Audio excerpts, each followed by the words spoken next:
नमस्कार, आपण पाहत आहात स्त्री शक्ती न्यूज. मी रसिका. चीनमधून ऑनलाईनद्वारे कागद मागवून त्यावर भारतीय चलनातील बनावट नोटा छापल्याचा खळबळजनक प्रकार समोर आलाय. पुण्यातील अप्पा बळवंत चौकातून छपाईसाठी जुने ऑफसेट मशीन आणून दिघी येथील मॅगझिन चौकात बनावट नोटा छापण्याचा हा उद्योग सुरू करण्यात आला होता. देहूरोड पोलिसांनी या स्कॅमचा पर्दाफाश केला. या प्रकरणी मास्टरमाइंडसह 6 जणांना अटक केली. त्यांच्याकडून 70,000 रुपये किमतीच्या बनावट नोटा जप्त केल्या. किवळे येथील मुकाई चौकात रविवारी 25 फेब्रुवारी ही कारवाई केली.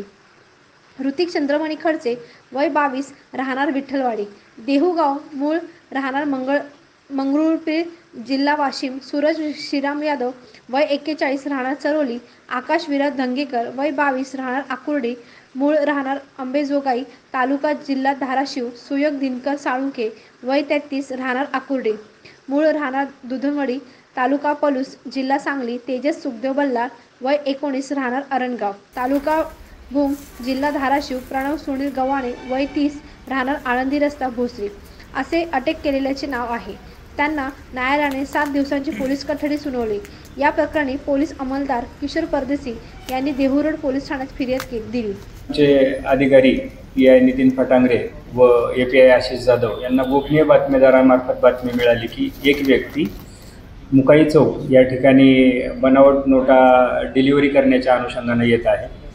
पोलिसांनी ट्रॅप करून सदर व्यक्तीला ताब्यात घेतलेला आहे. त्यानंतर त्यानं सदर नोटा ज्या ठिकाणी बनवल्या जात होत्या ते ठिकाण दाखवलं असता सदर ठिकाणावरून ही पोलिसांनी 6 व्यक्तींना रेड करून ताब्यात घेतलेलं आहे. त्या ठिकाणावरून पोलिसांना नोटा छापण्याचं मशीन, त्याचबरोबर 440 नोटा ज्यांची किंमत 2,20,000 रुपये आहे, करन्सी पेपर जे 1,000 या संख्येमध्ये आहेत आणि एकूण 24 लाख रुपये किमतीच्या अर्धवट छापलेल्या नोटा ज्या कट करणं बाकी होतं अशा जागेवरून मिळालेल्या आहेत. सविस्तरपणे पंचनामा करून या सर्व गोष्टी ताब्यात घेऊन 6 आरोपींना माननीय न्यायालयासमोर हजर केलं असता त्यांना 7 दिवसांची पोलीस कस्टडी मिळालेली आहे. माननीय पोलीस आयुक्त श्री विनय कुमार चौबे सर यांनीही घटनास्थळाला आणि सदर ठिकाणी भेट दिलेली आहे. त्यांच्या मार्गदर्शनाखाली पुढील तपास चालू आहे. नेमकं या नोटा छापण्याचं प्रशिक्षण कुठून घेतलं गेलं आणि चीनचा यामध्ये नेमकं काय संबंध येतो? यामध्ये जो असणारा प्रमुख आरोपी आहे सूरज यादव, त्याच्या सांगण्याप्रमाणे त्यानं यूट्यूबवरून काही गोष्टी कॉपी करून या नोट बनवण्याचा प्रयत्न केलेला आहे आणि त्याचबरोबर ज्या करन्सी पेपर आहेत त्यानं अलिबाबा या वेबसाईटवरून ऑनलाईन मागून घेतलेले आहेत.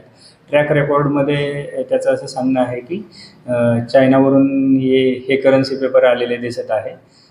पुढील सविस्तर तपास याच्यामध्ये आणखी कोण आरोपी आहेत का किंवा आणखी काही कनेक्शन आहे का हे पुढील तपास देहूरोड पोलीस स्टेशन